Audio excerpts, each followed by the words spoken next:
नमस्कार, इंकलाब TV channel में आपका स्वागत है।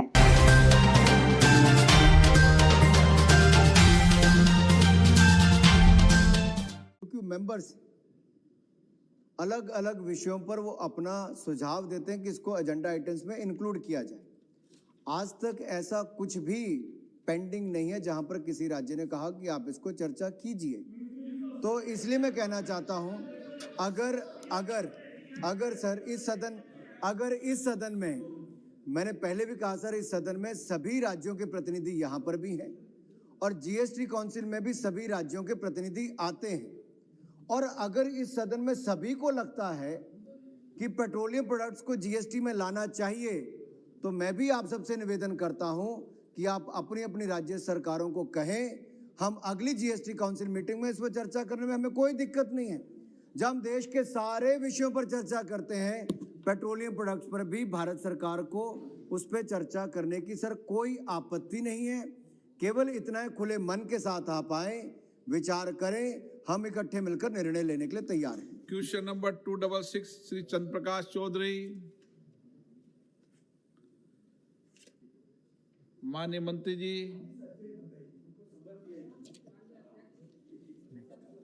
जितना सब।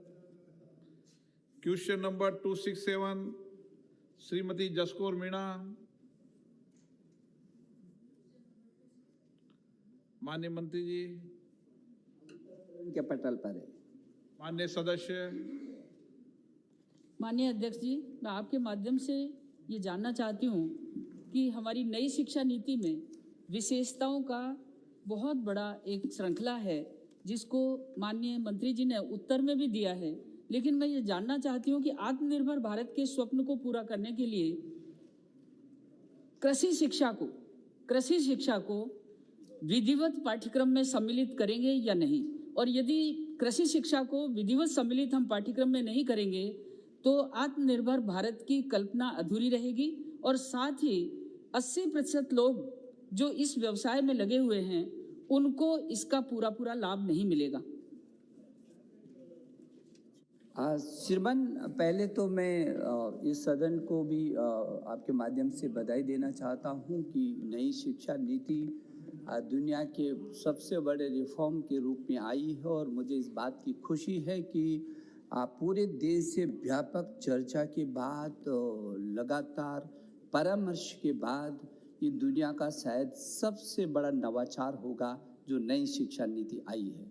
इस नई शिक्षा नीति में श्रीमान, जैसे माननीय सदस्य ने कहा कि बहुत ही खूबसूरती के साथ अंतिम छोर के व्यक्ति से लेकर के और अंतर्राष्ट्रीय स्तर तक की सभी विधाओं में, सभी क्षेत्रों में, सभी प्रकार की संरचनाओं में ये इजाज़त देती है और बहुत ताकत के साथ उस पृष्ठभूमि को बनाती है।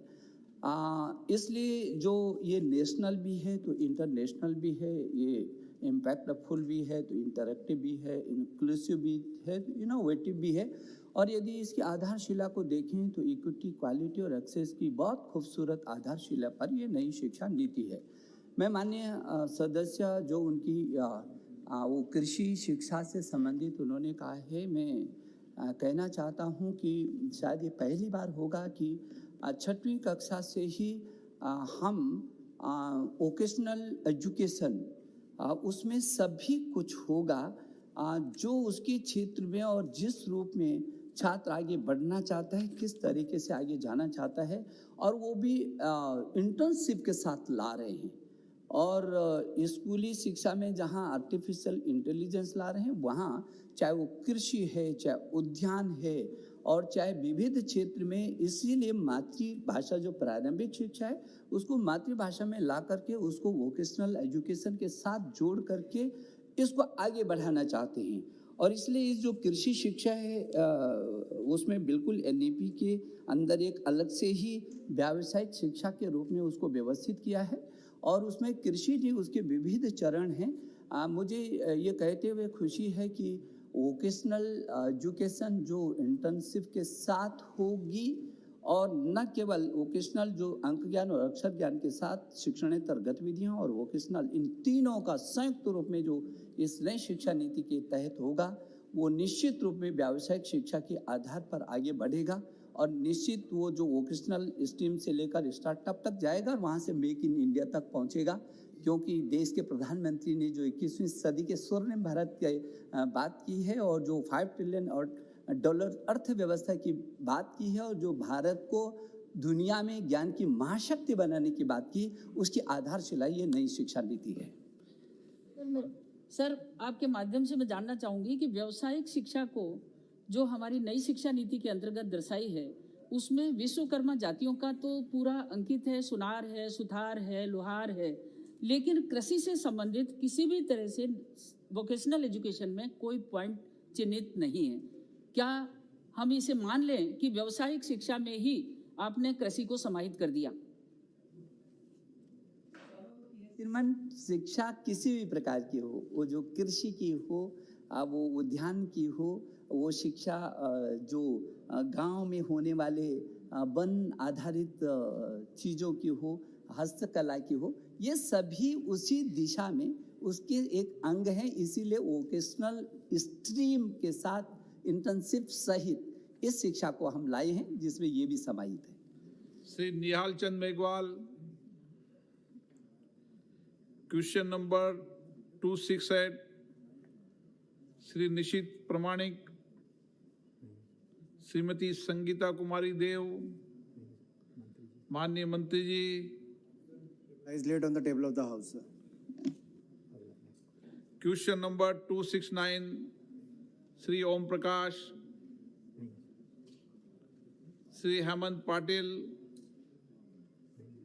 माननीय मंत्री जी, इस्पात मंत्री।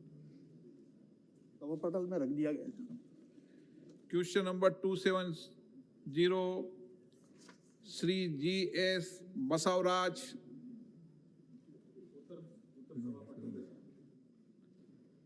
Question number 271, Shri Ram Shiromani Verma ji question का नंबर लीजिए 271 माननीय मंत्री माननीय सदस्य। जी। माननीय मंत्री जी, भारत वर्ष में रोजगारी की दर पिछले 45 साल में सबसे उच्चतम स्तर पर है।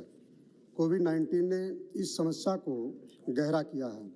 क्या भारत सरकार बताएगी कि इस समस्या से लड़ने के लिए रेलवे, ऊर्जा एवं अन्य केंद्रीय सरकारी विभागों में कितनी नौकरियां सृजन की गई हैं और क्या कितने सरकारी नौकरियों को, रिक्त पदों को 2019-20 में भरने का काम किया गया, बताने की कृपा करेंगे।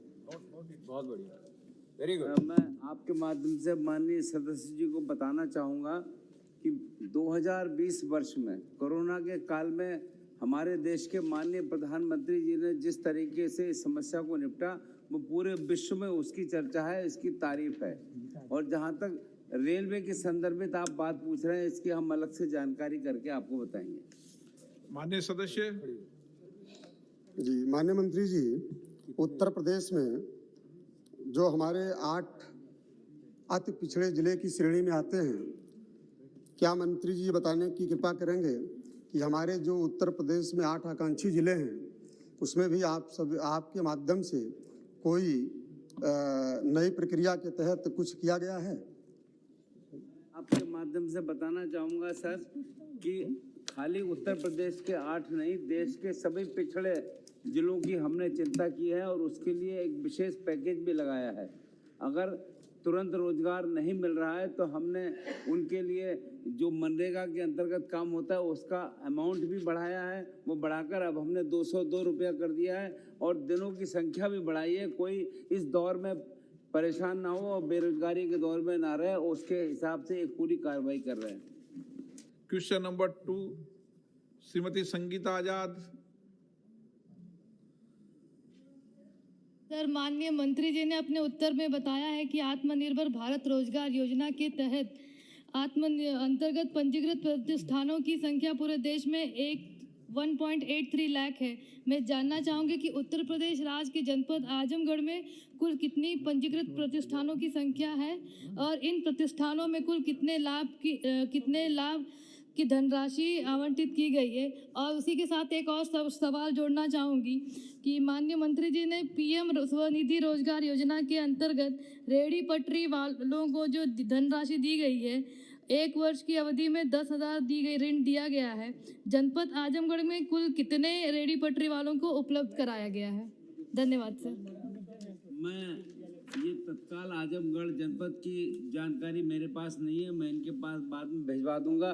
पर वास्तव में ये 10,000 ऋण की राशि लोग मांग रहे हैं और लोगों को बैंक बिना किसी कोलेटरल के देने का काम भी कर रही है, और इसमें केवल उसका पते की जरूरत है कि वो उस क्षेत्र का निवासी होना चाहिए। प्रश्नकाल समाप्त। माननीय सदस्यगण, मुझे कुछ विषयों पर स्थगन प्रस्ताव की सूचनाएं प्राप्त हुई है। मैंने स्थगन प्रस्ताव की किसी भी सूचना के लिए अनुमति प्रदान नहीं की गई है। Item number 12, Pralhad Joshi ji. Sir, with your permission, I rise to move for the leave to introduce the bill further to amend Mines and Mineral Development and Regulation Act 1957. Doctor Shashi Tharoor ji. Thank you, Mr. Speaker. I'm afraid I wish to oppose the introduction of the Mines and Minerals Development and Regulation Amendment Bill on 3 grounds, sir. Number one, it is violative of Article 48A of the Constitution because the bill fails to acknowledge the adverse impacts on environment and biodiversity by stipulating automatic transfer of rights, approvals, clearances, and licenses from previous leaseholders to the new owners. This is a violation of the Constitution, sir. Secondly, the bill threatens the life and well-being of the people residing in close proximity to the mines by doing away with the requirement to obtain fresh permits, despite a change in prevailing conditions. This endangers the right to life under Article 21 of the Constitution.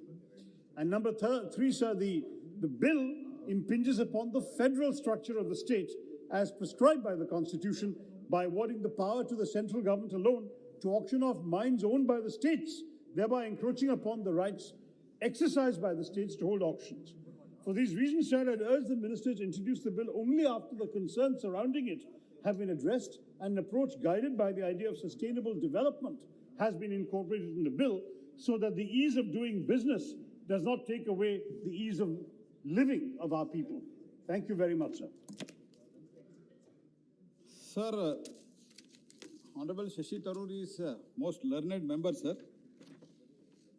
As far as Rule 72 is concerned, sir, it is only if a motion for leave to introduce the bill is opposed, the Speaker, if thinks fit, after permitting the brief statement from the member who opposes the motion and the member who moved the motion, may without further debate put to the question. Provided that where motion is opposed on the ground of bill initiative legislation outside the legislative competence of the House. So now question is, the bill is being legislated under Union List entry 54 of the 7th schedule of the Constitution. 54 under the 7th schedule says, the regulation of mines, mineral development, to the extent of which such regulation and development under the control of Union is declared by Parliament by a law to expedient to the public interest. Means the Parliament has full power and authority to legislate it. And also it is said about what is the state power also in the 7th schedule in the entry 23. The state, what state has got the authority and power? The Constitution has made it very, very clear. It is crystal clear. Regulation of mines and mineral development subject to the provision of list 1, that is list 1 means Union List entry 54, with respect to the regulation and development under the control of Union. Means whatever the Parliament passes the law, accordingly state government has to enact. This is crystal clear, sir. That's why I request, I appeal to you and I appeal to the member through you to not to oppose. And whatever the other 2 issues he has raised, that is the merit of the bill. I am ready to give full reply during the debate. प्रश्न है कि विधेयक को पुनर्स्थापित करने की अनुमति प्रदान की जाए। जो सदस्य इसके पक्ष में हाँ गए, जो सदस्य इसके विरोध में ना गए, मेरे विचार में निर्णय हाँ वालों के पक्ष में हुआ। हाँ वालों के पक्ष में माननीय मंत्री जी विधेयक को पुरस्तापित करें। Sir, I introduce the bill. Item number 2 और 5 श्री अर्जुन राम मेघवाल जी। धन्यवाद अध्यक्ष महोदय। मैं आपकी अनुमति से आज की संशोधित कार्यसूची के क्रम संख्या 2 से लेकर के 5 तक जो दस्तावेज श्री धर्मेंद्र प्रधान जी, श्री प्रहलाद सिंह पटेल जी, श्री संजय धोत्रे जी और श्री अनुराग ठाकुर जी के नाम के आगे अंकित हैं, उनको आपकी अनुमति से सदन के पटल पर रखता हूं। धन्यवाद। आइटम नंबर 6 महासचिव। Sir, I have to report that Rajya Sabha at its sitting held on the 10th March 2021 agreed without any amendment to the Arbitration and Conciliation Amendment Bill 2021 as passed by Lok Sabha. Item number 7 doctor Satyapal Singh. Sir, with your kind permission, I rise to present the following reports, Hindi and English version of the Public Accounts Committee 2020-21 as listed in today's list of business at serial number 7. 31st report on implementation of Prime Minister's Employment Generation Program.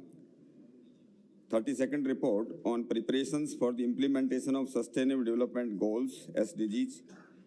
33rd report on action taken by the government on the recommendations, observations of the committee contained in their 122nd report. The 16th Lok Sabha on the Kendriya Vidyalaya Sangathan and Gujarat Vidyapeeth. 34th report on action taken by the government on the recommendations, observations of the committee contained in their 127th report. 16th Lok Sabha on supply and infrastructure development for natural gas. And 35th report on action taken by the government on the recommendations, observations of the committee contained in their 137th report, 16th Lok Sabha, on procurement of air combat maneuvering instrumental system. Thank you, sir. Item number 8 Shri दुलार चंद गोस्वामी। अध्यक्ष महोदय, मैं आपके माध्यम से गृह कार्य संबंधी अस्थायी समिति के निम्नलिखित 3 प्रतिवेदन हिंदी और अंग्रेजी पाठ की एक प्रति सभा पटल पर रखता हूं।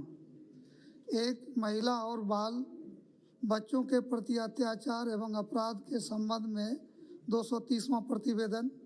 दूसरा, गृह मंत्रालय की अनुदान मांग 2021-22 के संबंध में 231वां प्रतिवेदन और उत्तर पूर्व क्षेत्र विकास मंत्रालय की अनुदान मांग 2021-22 के संबंध में 232वां प्रतिवेदन। धन्यवाद अध्यक्ष। Shri item number 9 Kripal Balaji Tumane. Respected Speaker, sir, I rise to lay on the table a copy of the 289th and 290th report of the Standing Committee on Transport, Tourism and Culture listed against my name at serial number 9 in today's order paper. Item number 10 doctor Subrahmanyam Jaishankar ji. Honorable Speaker, sir, I rise to apprise this august House of recent developments pertaining to the welfare abroad of Indians, non-resident Indians, and people or persons of Indian origin in the COVID situation. This is a subject on which many honorable members have expressed deep interest. We in the Ministry of External Affairs also regularly receive communications relating to individual cases and respond to the best of our ability. Such concern is natural, and I take this opportunity, Honorable Speaker, sir, to place before the House a comprehensive picture on the global state of affairs as a result of COVID, its impact on our people, and the government's response to the challenges that have emerged. Honorable members would be aware that the big issue through the last year was to address the situations of difficulty and distress that many stranded Indians faced abroad. The Prime Minister directed that we undertake the Vande Bharat mission to bring back our countrymen and women home.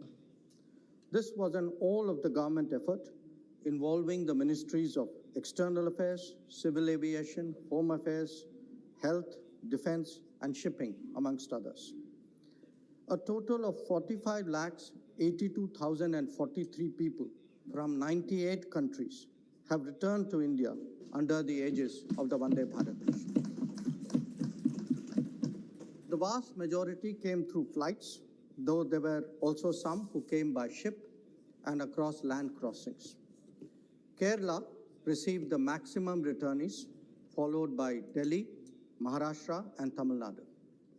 UAE was the country from where the maximum number of stranded Indians returned, followed by Saudi Arabia, United States, and Qatar.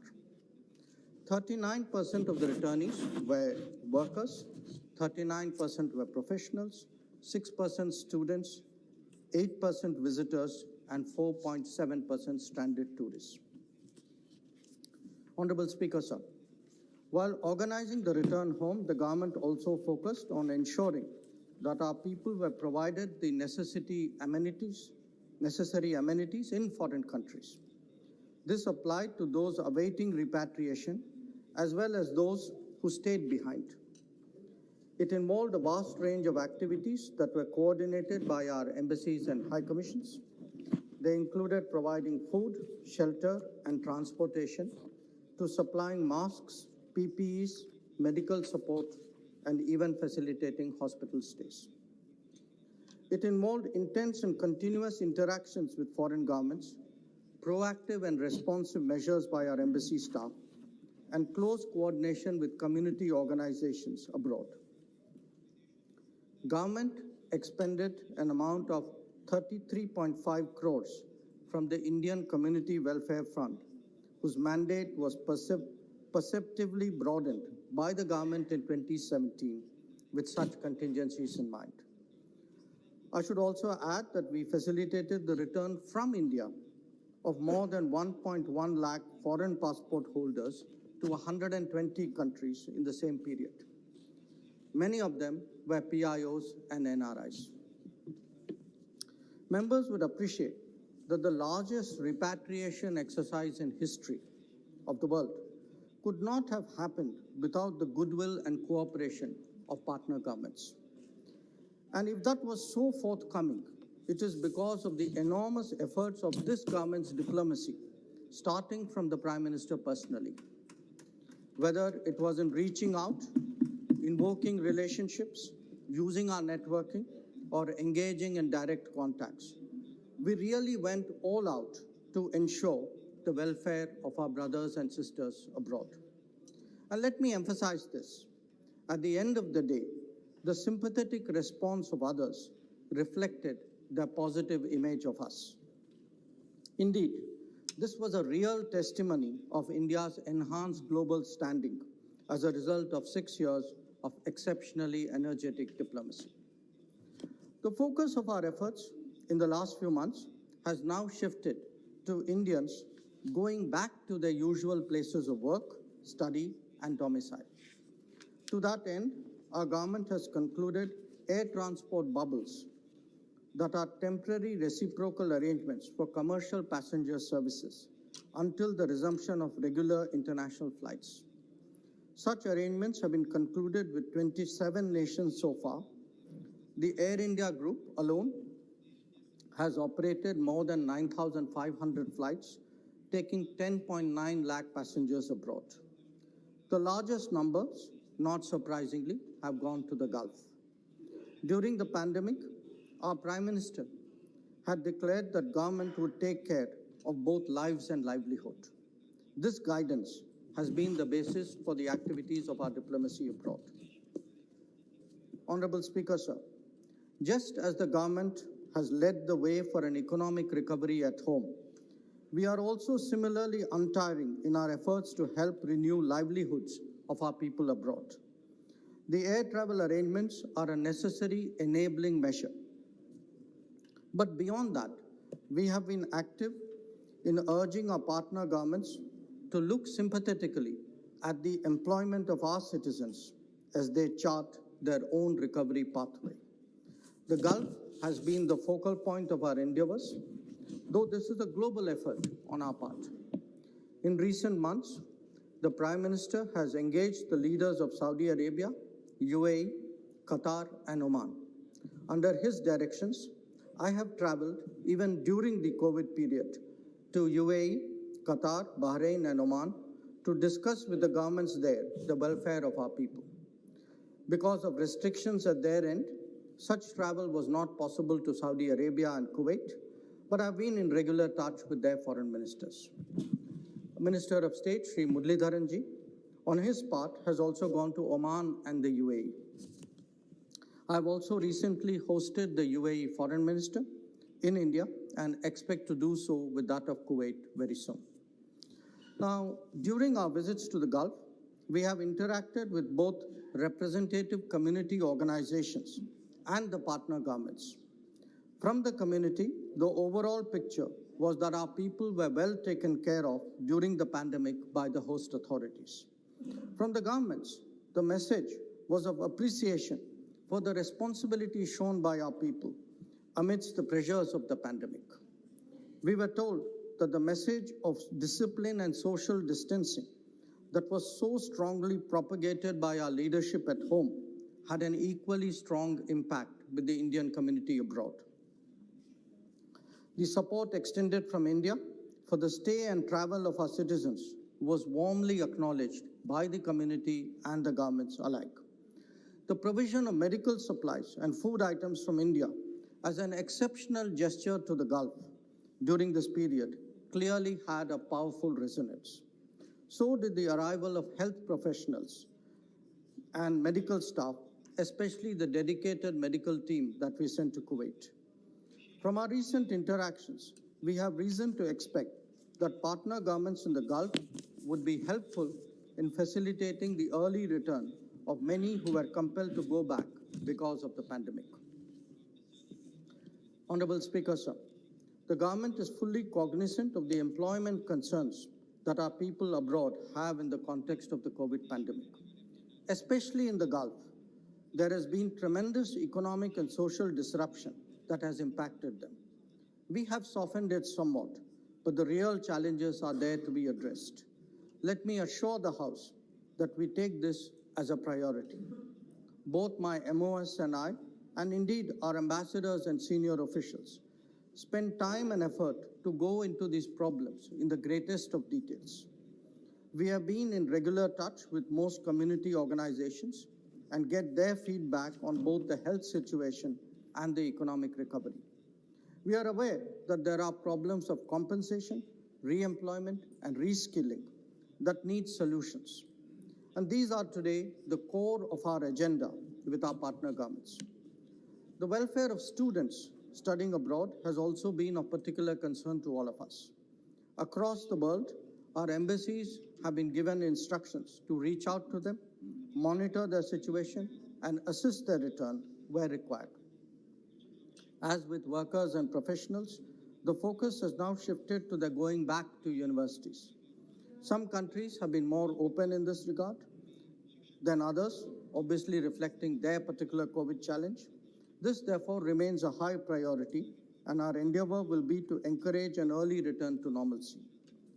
Seafarers have been another category requiring particular attention. We have been working with shipping companies across the world to ensure the well-being and, where required, return to India. The challenges presented by crew change procedures were daunting, but the flexibility shown by various stakeholders allowed us to overcome them. Members would also recall the predicament of two crews who were in particular difficulty outside Chinese ports. Their situation was also eventually resolved through great perseverance. We continue to interact with many governments to devise more friendly SOPs for crew change requirements. Our fishermen have also been affected by the difficulties arising from the pandemic. We saw, in particular, serious problems faced by those who were working out of Iran. Some Gulf nations also witnessed this, perhaps to a lesser degree. Many members have expressed their anxieties at that time, and here too, the repatriation phase is over and the re-employment one has just started. Honorable Speaker, sir, in conclusion, let me underline that from the very beginning, the Modi government has been deeply committed to the welfare and protection of Indians abroad. And equally, we value and nurture our relationship with PIOs. The COVID pandemic was a test of our commitment on this matter, as on so many others. And whether it was the problems of the worker or the student, the professional or the tourist, we have risen to the occasion. A huge collective effort by nameless and faceless individuals from our embassies and other organizations in India and abroad made that possible. Like the nation at home, they too were inspired by the Prime Minister's leadership and vision. I wish to assure this august House that in the days ahead, as our quest for normalcy progresses, as the global marketplace and workplace resume activity, as centers of study reopen their doors, we will be there to encourage, facilitate, secure, and support. Thank you, sir. Item number 11, Shri G. Kishan Reddy ji. Honorable Speaker, sir, with your permission, on behalf of Honorable Home Minister, Sri Amit Shah ji, I raise to move for leave to introduce a bill further to amend the Government of National Capital Territory of Delhi Act 1991. प्रश्न ये कि विधेयक को पुनर्स्थापित करने की अनुमति प्रदान की जाए। जो सदस्य इसके पक्ष में हाँ कहें, जो सदस्य विरोध में ना कहें। मेरे विचार में निर्णय हाँ वालों के पक्ष में हुआ। हाँ वालों के पक्ष में माननीय मंत्री जी विधेयक को पुनर्स्थापित करें। Bill sir. Item number 13, doctor Shri DV Savadan Gowda ji. Honorable Speaker, sir, with your kind permission, I rise to move for leave to introduce a bill further to amend National Institute of Pharmaceutical Education and Research Act 1998. प्रश्न है कि विधेयक को पुनर्स्थापित करने की अनुमति प्रदान की जाए।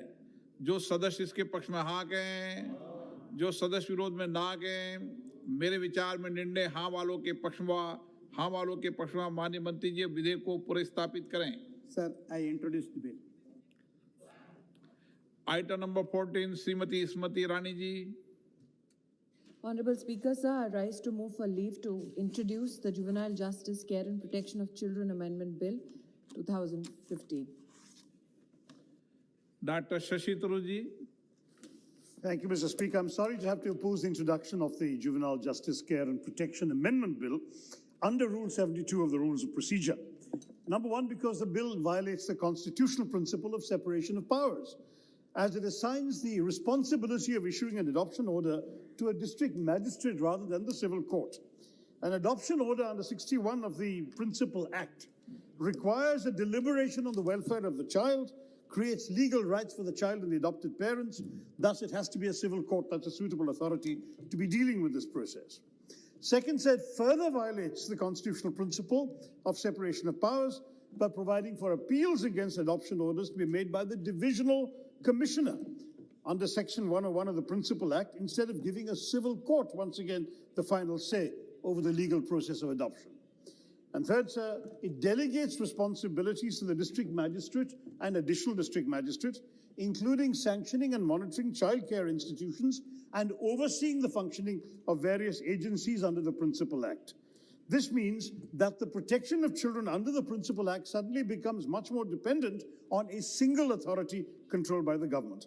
For these reasons, sir, I have to oppose the proposed bill because there are very major concerns being expressed by stakeholders, experts, NGOs, and others, which would also warrant reconsideration in addition to the constitutional provisions I have mentioned today, sir.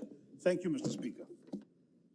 Speaker, sir, I think that it would be a great disservice to this bill if it is only looked myopically from the instances that has just been enunciated by the Honourable Member.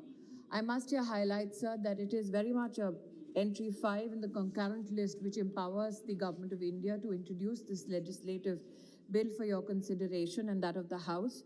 I must also here, sir, raise the issue that there has been exhaustive consultation with all stakeholders, including state governments. In fact, I must here articulate that the state Mr. Tharoor has the privilege of representing also has supported this particular intervention by the Government of India. To elaborate further, sir, There was a positioned officer called the District Child Protection Officer who had a challenge of convening all offices within a district to better protect children in each district, and it was felt incumbent upon administrations both at the center and the state to empower officially the district magistrate. I must here also highlight, sir, that the Honorable Supreme Court of India has in fact identified a gap in terms of identification of a separate class of offences, which is now also a part of this amendment that we propose. Additionally, sir, the Child Welfare Committee is being empowered with regards to qualifications of those who seek to serve in such a committee. In totality, sir, this is an amendment which helps better protect our children, and I would appeal through you, sir, to the honourable member to support the same. प्रश्न ये कि विधेयक को पुनर्स्थापित करने की अनुमति प्रदान की जाए।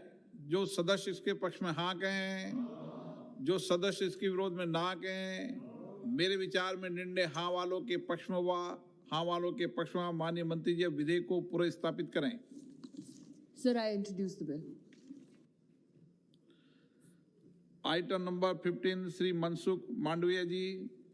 Sir, with your kind permission, I rise to move for the leave to introduce the Marine Aids to Navigation Bill 2021 to provide for the development, maintenance and management of aid to navigation in India, for training and certifications of the operators of the aids to navigation, development of its historical, educational and cultural values, to assure compliance with the obligations under the maritime treaties and international instruments to which India is a party, and for matters concerned therewith to incidental thereto. प्रश्न ये कि विधेयक को पुनर्स्थापित करने की अनुमति प्रदान की जाए। जो सदस्य इसके पक्ष में हाँ कहें, जो सदस्य विरोध में ना कहें। मेरे विचार में निर्णय हाँ वालों के पक्ष में, हाँ वालों के पक्ष में। माननीय मंत्री जी अब विधेयक को पुनर्स्थापित करें। I introduce the bill. माननीय सदस्यगण, मैं शून्यकाल के अंदर कई माननीय सदस्य अपने विषय को उठाना चाहते हैं। आज मैं जो शून्यकाल की सूची को पूर्ण करेंगे, जो भी सदस्य माननीय शून्यकाल में अपने विषय को उठाना चाहते हैं, वो पूरा विषय मुझे लिख कर दे दें। मैं उपयुक्त समय, उपयुक्त अवसर पर आपको उठाने की अनुमति देने का प्रयास करूंगा। श्री राजेंद्र अग्रवाल जी, आप लिख के दीजिए। हाँ, लिख के दीजिए। मैं उपयुक्त समय, उपयुक्त अवसर पर आपको प्रयास करूंगा। अध्यक्ष जी, आपने इस महत्वपूर्ण विषय को उठाने की अनुमति मुझे प्रदान की। माननीय अध्यक्ष जी, जल एवं वायु प्रदूषण के समान ध्वनि का प्रदूषण भी एक गंभीर समस्या है, जिसे नियंत्रित करने के लिए सरकार ने सन 2000 में ध्वनि प्रदूषण नियम 2000 बनाया, जिसके अंतर्गत शोर का स्तर दिन में 50 से 75 डेसिबल और रात में 40 से 70 डेसिबल अनुमन्य किया गया। परंतु अध्यक्ष जी, देखने में आता है कि नियमों का व्यापक स्तर पर उल्लंघन किया जाता है। अनेक समारोहों में संगीत आदि बजाने के लिए प्रयोग किए जाने वाले डीजे अथवा डॉल्बी यंत्रों द्वारा 100 डेसिबल से भी अधिक की ध्वनि का प्रदूषण किया जाता है। महोदय, WHO की रिपोर्ट के अनुसार भारत की 6% से ज्यादा आबादी पूर्ण अथवा आंशिक बहरेपन की शिकार है, जिसका मुख्य कारण लोगों का 60 डेसिबल से अधिक शोर के संपर्क में रहना है। इससे बधिरता के साथ ही हृदय रोग, मानसिक व्याधियां एवं अन्य संज्ञानात्मक रोग होने की संभावनाएं होती हैं। बच्चे एवं वृद्ध इसके सर्वाधिक शिकार होते हैं। इस ऊंचे शोर के कारण भारी गाड़ियों का भी थरथराना तथा वृद्धजनों की तबीयत खराब होना अनेक माननीय सांसदों ने भी देखा होगा। स्वस्थ जीवन के लिए साफ हवा और शुद्ध जल के साथ साथ शोर रहित वातावरण की भी मौलिक जरूरत है। अध्यक्ष जी, मेरा आपके माध्यम से सरकार से अनुरोध है कि वह इस विषय को संज्ञान लेते हुए डीजे एवं अन्य उपकरणों द्वारा किए जा रहे शोर को नियमानुसार नियंत्रित करे तथा इसका उल्लंघन करने वालों पर दंडात्मक कार्रवाई किया जाना सुनिश्चित करे। आपने मुझे अवसर दिया, मैं आपका बहुत बहुत आभार प्रकट करता हूँ। श्री जगदम्बिका पाल जी। महोदय, मैं आपका बहुत आभारी हूँ कि आपने एक राष्ट्रीय सिंचाई जो राष्ट्रीय महत्व का है उसको आपने उठाने की अनुमति दी। मैं आपके माध्यम से सरकार का ध्यान आकृष्ट करना चाहता हूँ कि एक महत्वाकांक्षी सरयू नहर परियोजना है जो खीरी लखीमपुर, बहराइच, श्रावस्ती, बलरामपुर, सिद्धार्थनगर, महाराजगंज, गोरखपुर, बस्ती, संत कबीर नगर, जो नेपाल की फुटहिल्स पे है, उसको जोड़ती है। और आपने देखा कि नियत है कि पूर्वी उत्तर प्रदेश और पश्चिमी बिहार में प्रत्येक वर्ष बाढ़ से किसानों के हजारों हेक्टेयर फसल नुकसान हो जाती है। उनकी पसीने की गाढ़ी मेहनत की कमाई उनकी, इसको देखते हुए सरकार ने इस सरयू परियोजना का काफ़ी वर्षों पहले इसका निर्णय किया, लेकिन कतिपय कारणों से पिछले 40 वर्षों से ये परियोजना पूरी नहीं हो पाई। पिछले दिनों हमारी सरकार आने के बाद राष्ट्रीय गवर्नमेंट ऑफ इंडिया ने भी इसको सपोर्ट किया और इसको प्राथमिकता के आधार पर रखा है, जिसके लिए मैं अपने भारत सरकार का आभार भी व्यक्त करता हूं और मांग करता हूं कि जो हमारी सरयू नहर परियोजना है, ये राप्ती जो नदी है, सरयू तो अयोध्या से जाती है और राप्ती जो सिद्धार्थनगर से, राप्ती लिंक चैनल है और राप्ती मेन चैनल है। इस दोनों को जोड़ने से एक पूरे इस इलाके में किसानों के लिए सिंचन क्षमता बढ़ जाएगी। बाढ़ में हम उसको रोकने में एक तरह से कामयाब होंगे क्योंकि रिजर्वायर की तरह से रहेगा। तो इसलिए मैं आपके माध्यम से मांग करता हूं कि जिससे कि आज ये सरयू परियोजना ये टाइम बाउंड पूरा हो जाए अति शीघ्र से शीघ्र। और मैं चाहूँगा कि मेघवाल जी बैठे हैं और ये महत्वपूर्ण विषय है, पैसा भी भारत सरकार ने दिया है कि ये सरयू परियोजना अगर पूरी हो जाएगी तो पूरे पूर्वी उत्तर प्रदेश के किसानों की सिंचाई की क्षमता बढ़ जाएगी और बाढ़ रोकने में कामयाब होगा। धन्यवाद। श्री हनुमान बेनीवाल जी, 1 से 2 मिनट, उससे ऊपर नहीं समय। सभापति महोदय, सबसे पहले तो मैं आपको धन्यवाद दूंगा कि आपने इस राजस्थान देश के महत्वपूर्ण विषय पे मुझे बोलने की अनुमति दी। मैं आपके माध्यम से पर्यावरण मंत्री जी का ध्यान आकर्षित करूंगा कि राजस्थान के चूरू जिले में विश्वविख्यात ताल छापर मृग अभयारण्य जो सुजानगढ़ से रतनगढ़ के मध्य स्थित है, यहाँ आए दिन सड़क हादसों से कई मृग और चिंकारा और अन्य पशु पक्षी काल कल्पित हो जाते हैं। यहाँ इनकी सुरक्षा के लिए सीकर नोखा राज्य राजमार्गों पर छापर ग्राम संयुक्त अभियान के माध्यम से गुजर रही सड़क किलोमीटर 87 से किलोमीटर 90 कुल 3 किलोमीटर ओवर ब्रिज का निर्माण भारत सरकार करवाएं ताकि अन्य जीवों की सुरक्षा सुनिश्चित हो सके। इस ताल छापर मृग अभियान जहाँ प्रवासी पक्षी भी आते हैं, सभापति महोदय, यहाँ आज की तारीख में 3300 से अधिक कृष्ण मृग व 700 से अधिक चिंकारा है। सभापति महोदय, इस अभियान के संरक्षण के लिए 3 किलोमीटर पुल निर्माण के लिए ज्यादा बजट की आवश्यकता है। राज्य सरकार इसमें करवा नहीं सकती और आने वाले दिनों में इसको राष्ट्रीय अभियान भी घोषित किया जा सकता है। केंद्र इसकी डीपीआर बनाए और 3 किलोमीटर जो पुल है इसकी जितनी भी लागत है तो एक मिनट लूंगा। केंद्र सरकार इनको बचाने के लिए जहाँ पक्षी भी लंबे उससे आते हैं, हमारे चिंकारा और मृग दोनों प्रकार के जिनकी हजारों में संख्या है, इसमें मेरा निवेदन है कि केंद्र सरकार विशेष पैकेज देके या कोई राज्य सरकार से अनुबंध करे या कोई दूसरी एजेंसी के माध्यम से बनवाए, लेकिन हजारों मृगों के संरक्षण का अत्यंत आवश्यक है। वाइल्ड लाइफ क्रॉसिंग के तहत इस कार्य को भी समन्वित करवाया जा सकता। मेरी पुनः आपके माध्यम से अपील है कि जहाँ पे इस विश्वविख्यात ताल छापर कृष्ण मृग अभियान में परिंदे भी सितंबर से प्रथम सप्ताह आने शुरू होते हैं, जो कि मार्च के माह के अंतिम सप्ताह तक अपना प्रवास करते हैं। आधा मिनट लूंगा सभी महोदय। काल ताल छापर कृष्ण मृग अभियान में ही बिताते हैं। यहाँ आने वाले परिंदों में मुख्यतः हेरियर, मोटेंगे हेरियर, पेरिड हेरियर, मार्च हेरियर सहित विभिन्न प्रजातियों के परिंदे भी आते हैं। मेरा आपके माध्यम से पर्यावरण मंत्री जी से, दिल्ली की सरकार से आग्रह कि राजस्थान सरकार के पास बजट का अभाव है, 3 किलोमीटर लंबा पुल बने सड़क के बीच, आए दिन होने वाली दुर्घटनाओं से बचे। ये राष्ट्रीय अभियान भी इसको घोषित करें ताकि लोगों को राहत मिले और आने वाले समय के अंदर वहाँ और पर्यटन की दृष्टि से भी इलाके को और आगे विकसित किया जा सके। धन्यवाद। डॉक्टर आलोक कुमार सुमन जी। धन्यवाद सभापति महोदया। मैं इस सदन के माध्यम से सभी एयरफील्ड जो कि मेरे संसदीय क्षेत्र गोपालगंज के हथुआ अनुमंडल मुख्यालय में स्थित है की आपका ध्यान आकृष्ट करना चाहता हूँ। सभी एयरफील्ड 517 एकड़ में फैला है एवं कई दृष्टि से स्ट्रेटेजिक लोकेशन पर है। एयरफोर्स एसोसिएशन गोरखपुर इसको स्टैंडिंग रनवे के रूप में उपयोग कर सकता है एवं बंद पड़े सभी एयरफील्ड को हमारे प्रधानमंत्री जी के महत्वाकांक्षी योजना उड़ान स्कीम के तहत हवाई समय शुरू करने के लिए मंजूरी दी जा सकती है। महोदय, मेरे संसदीय क्षेत्र गोपालगंज एवं आसपास के जिलों में सर्वाधिक संख्या में लोग खाड़ी देश में आते जाते हैं। सबिया में एयरफील्ड से उड़ान सेवा शुरू करने से वहाँ की विकास की गति तेज होगी, रोजगार मिलेगा, पर्यटन को भी बढ़ावा मिलेगा। साथ साथ पड़ोसी जिले सिवान, छपरा, पूर्वी चंपारण, पश्चिमी चंपारण एवं देवरिया को भी सर्वाधिक लाभ होगा।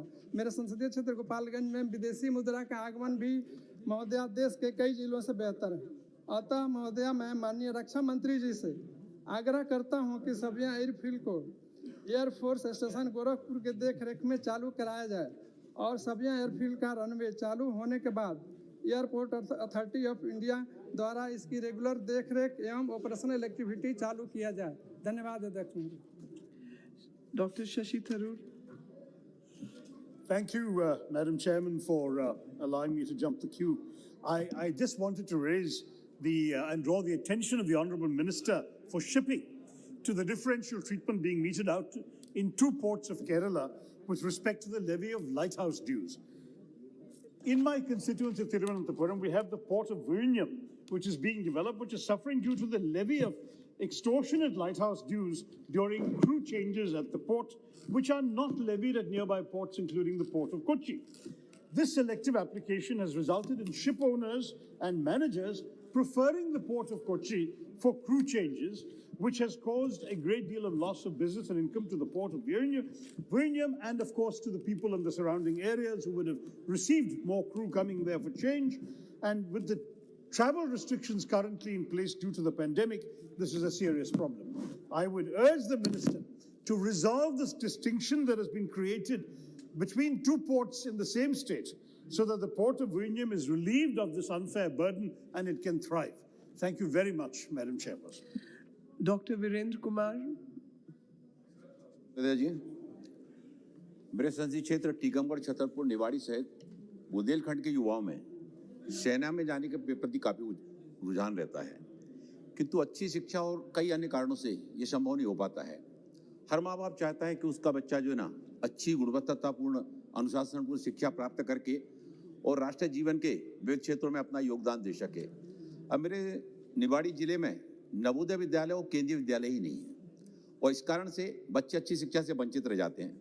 मैं देश के प्रधानमंत्री आदरणीय नरेंद्र मोदी जी का, देश के रक्षा मंत्री आदरणीय राजनाथ सिंह जी का धन्यवाद करना चाहता हूं कि उन्होंने जो बजट में 100 नए सैनिक स्कूल खोलने की घोषणा की है, उस घोषणा से मेरे बुंदेलखंड में भी और वहाँ के बच्चों में और युवाओं में काफ़ी आशा का संचार हुआ है और बड़ी मात्रा में वहाँ पर बच्चे इस बात की अपेक्षा कर रहे हैं कि एक सैनिक स्कूल अगर बुंदेलखंड में, मेरे संसदीय क्षेत्र में अगर खोला जाता है तो बच्चे अच्छी शिक्षा प्राप्त कर सकेंगे और देश के निर्माण में अपना योगदान भी दे सकेंगे। मेरा आपके माध्यम से सरकार से अनुरोध है कि बुंदेलखंड के छात्रों के उज्जवल भविष्य के देखते हुए, वहाँ के युवाओं में जो है ना सेना के प्रति जाने का रुझान देखते हुए मेरे संसदीय क्षेत्र में सैनिक स्कूल की स्थापना की जाए, ताकि आने वाले समय में बुंदेलखंड का युवा जो देश के विभिन्न राज्यों में देश की प्रगति में, विकास में अपना योगदान देता है, देश के हर राज्य में जाता है, जब वहाँ पर शिक्षा के सैनिक स्कूल के माध्यम से अच्छी शिक्षा के अवसर मेरे संसदीय क्षेत्र में टीकमगढ़, छतरपुर, निवाड़ी में उपलब्ध होंगे तो उसको बाहर जाने की आवश्यकता नहीं पड़ेगी और मजदूर का बेटा भी, खेतिहर मजदूर का बेटा भी वो वहाँ पर शिक्षा प्राप्त कर सकेगा और राष्ट्र निर्माण में अपना योगदान दे सकेगा। बहुत बहुत धन्यवाद। श्री नरेंद्र कुमार जी।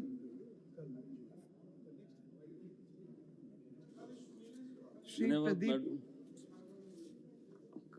महोदय, झुंझुनू जिले राजस्थान में भारतीय खाद्य निगम का मंडल खुलवाने की मैं मांग करता हूं।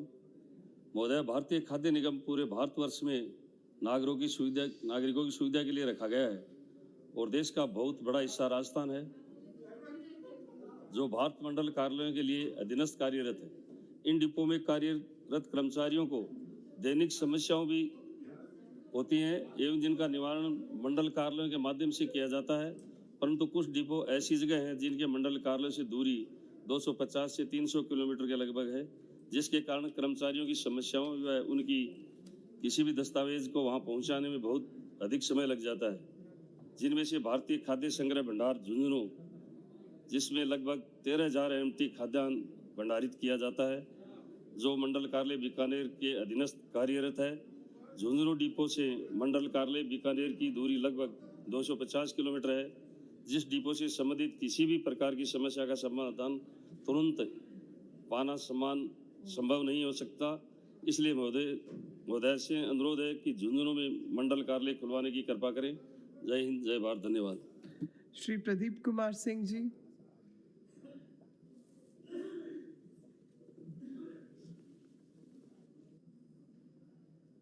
श्री प्रदीप कुमार सिंह जी, श्री महाबली सिंह जी।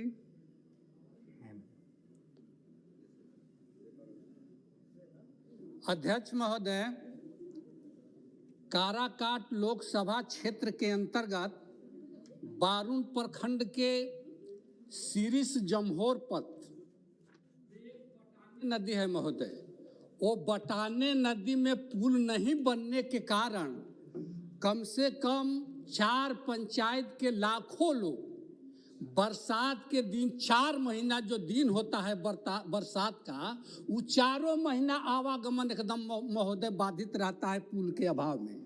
और वो मेरा जो लोकसभा काराकाट जो क्षेत्र है महोदय, वो नक्सल प्रभावित क्षेत्र है और वहाँ नक्सल गतिविधि हमेशा मतलब रहती है और नक्सलवादी जो है नक्सल कांड करके आसानी से चले जाते हैं, लेकिन प्रशासन पुल के अभाव में वहां तक नहीं पहुंच पाती है। इसलिए हम सदन के माध्यम से सरकार से आग्रह करना चाहते हैं कि जो बारून प्रखंड में सिरिस जमहोर पथ पर मुंशी बिगहा जीवन बिगहा के बीच में बटाने नदी पर पुल का निर्माण कराया जाए, ताकि वहां लाखों लोगों को आने जाने का सुविधा मिल सके और घटना होने पर पुलिस सही समय पर वहां पहुंच सके। धन्यवाद। श्री तापिर गांव जी। ऑनरेबल चेयरपर्सन, कोरोना पेंडेमिक में हमारा देश ने बहुत अच्छे डॉक्टर्स एंड मेडिकल स्टाफ हुए हैं। इसलिए एमसीआई ने 2019 के नीट क्वालिफाइंग मार्क को 50% से 30% MBBS PG के लिए और डेंटिस्ट के लिए 21% रिड्यूस करके इस बार ने नीट कंडक्ट किया लास्ट 2019 का। आज देश भर में honourable chairperson more than 45,000 foreign MBBS graduate degree holder हमारा देश में है और आज मेडिकल स्टाफ एंड डॉक्टर्स की ज़रूरी है। और जिस फॉरेन कंट्री में MBBS ग्रेजुएट होके आए हमारे बच्चे, वो भी MCI के रिकॉग्नाइज इंस्टीट्यूशन है और WHO का रिकॉग्नाइज इंस्टीट्यूशन है। आज 45,000 से ज़्यादा हमारा फॉरेन MBBS ग्रेजुएट होल्डर्स आज देश भर में है।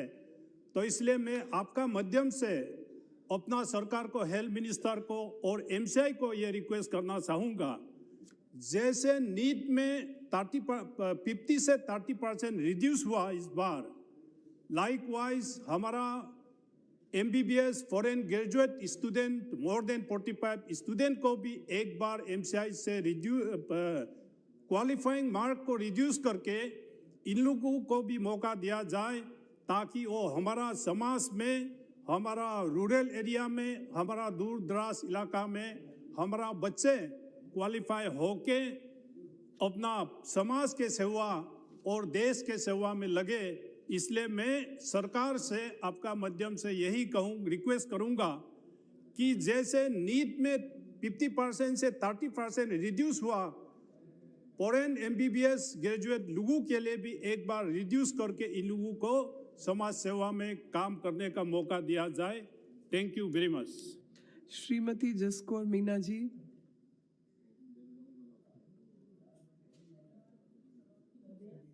मेरे संसदीय क्षेत्र दौसा में पेयजल संकट की इतनी गंभीर समस्या है कि आज 8 दिन में भी 1 घंटे के लिए पानी नहीं आ रहा। भूमिगत जल के स्रोत सारे सूख चुके हैं। जल जीवन मिशन के अंतर्गत मेरे यहाँ 49 ग्राम पंचायतों के लिए स्वीकृति दी गई, लेकिन राज्य सरकार की अकर्मण्यता के कारण न तो वो प्रारंभ हुए और कहीं कहीं वहाँ के विधायकों द्वारा केवल पत्थर गाड़ दिया गया और स्कीम चालू होकर पेयजल उपलब्ध नहीं कराया गया। तो मेरा आपसे के माध्यम से अनुरोध है कि जल जीवन मिशन द्वारा स्वीकृत योजना जितनी भी है उनका शुभारंभ और उनकी पूर्णता में जब तक क्षेत्रीय सांसद को इन्वॉल्व नहीं किया जाएगा तो मैं सोचती हूँ कि इसका सही क्रियान्वित और सही लाभ जनता को नहीं मिल पाएगा।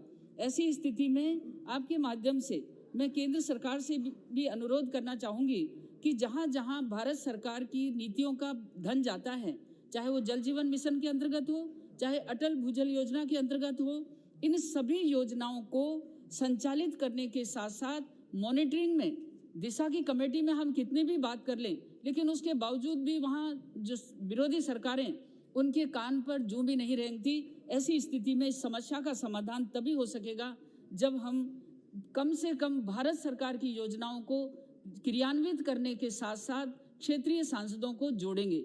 दूसरी बात मैं ये भी कहना चाहती हूँ कि पेयजल संकट, ये संकट आज का नहीं, वर्षों से दौसा संसदीय क्षेत्र पूरा डार्क जोन है। उसमें एक बांदीकुई मेरा विधानसभा क्षेत्र तो ऐसा है कि जिसमें पीने के पानी 2-2, 3-3 किलोमीटर दूर से माथे पर लाया जाता है या टैंकरों से भरा जाता है। उसका निदान एक ही है कि ईसरदा बांध के माध्यम से दौसा जिले की 5 विधानसभाओं को जो पेयजल उपलब्ध होना था उसकी शीघ्रता, क्योंकि उसमें केंद्र सरकार का भाग जा चुका है, तो राज्य सरकारों को भी इसके लिए प्रतिबंध किया जाए कि वो इस योजना को जल्दी से जल्दी प्रारंभ करके पेयजल की समस्या का निराकरण करें। धन्यवाद। श्री भानु प्रताप सिंह वर्मा जी। धन्यवाद सभापति महोदया। मेरे लोकसभा क्षेत्र जालौन गोरठा भोगनीपुर के अंतर्गत राष्ट्रीय राजमार्ग 27 जो झांसी से कानपुर की ओर जाता है, करीब उसमें 200 किलोमीटर की दूरी तय की जाती है। इस हाईवे में को 2004 में बनाया गया था। उस समय राष्ट्रीय राजमार्ग का उतने वाहनों का आवागमन नहीं था। माननीय सभापति महोदया, आज की तुलना में झांसी से कानपुर की ओर जाने वाली वाहनों की संख्या अधिक हो गई है, जिस कारण कई जगह जाम लगता है एवं दुर्घटनाओं की स्थिति पैदा हो जाती है। मेरी केंद्र सरकार से मांग है कि हमारे यहाँ जो झांसी से लेकर 12 जोड़ तक 27 जो हमारा राजमार्ग है और जो अभी वर्तमान में ओनली 4 लाइन है, इसे 6 लाइन में परिवर्तित करने का कष्ट करें। धन्यवाद सभापति महोदय। श्री राहुल रमेश शिवाले जी। श्री राहुल रमेश। श्री सुभाष चंद्र बहेड़िया जी। धन्यवाद सभापति महोदय। मेरे लोकसभा क्षेत्र भीलवाड़ा में अजमेर से चित्तौड़गढ़ जो रेलवे लाइन जाती है, उस पर मेरे लोकसभा क्षेत्र में एक हमीरगढ़ स्टेशन है। हमीरगढ़ स्टेशन, उस कस्बे की आबादी लगभग 30,000 है और वह स्टेशन के एक तरफ हमीरगढ़ कस्बा है, दूसरी तरफ हाईवे जा रहा है और अभी एक लेवल क्रॉसिंग है रेलवे का।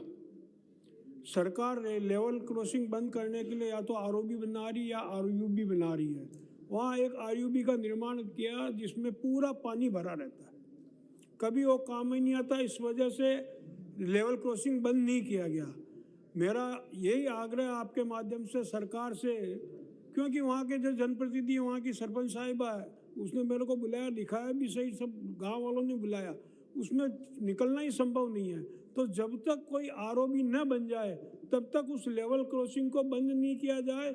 और ये जो आरयूबी बना अंडर ब्रिज रेलवे का, ये किसी काम का नहीं, इसको हटा दिया है, उसकी जगह आरओबी बना के ही लेवल क्रॉसिंग को बंद किया जाए, ताकि वहाँ की, क्योंकि बड़ा कस्बा है और मेन हाईवे रेलवे लाइन की दूसरी तरफ है, तो उसमें ये आरओबी बनाने का मांग करता हूँ। बहुत बहुत धन्यवाद। श्री रमेश चंद्र कौशिक जी। सभापति महोदय, पहले मैं आपका धन्यवाद करता हूं कि मैं आपके माध्यम से माननीय रेल मंत्री जी से निवेदन करता हूं, मेरे संसदीय क्षेत्र सोनीपत में रेलवे स्टेशन से गुजरने वाली नंबर 2011 कालका शताब्दी और गाड़ी नंबर 2012 कालका शताब्दी ठहराव सोनीपत में किया जाए तो ये चंडीगढ़ जाती है और चंडीगढ़ हमारी। इंकलाब टीवी चैनल यदि आपको पसंद आता है तो इसे लाइक कीजिए, कमेंट कीजिए और सब्सक्राइब करना ना भूलिए।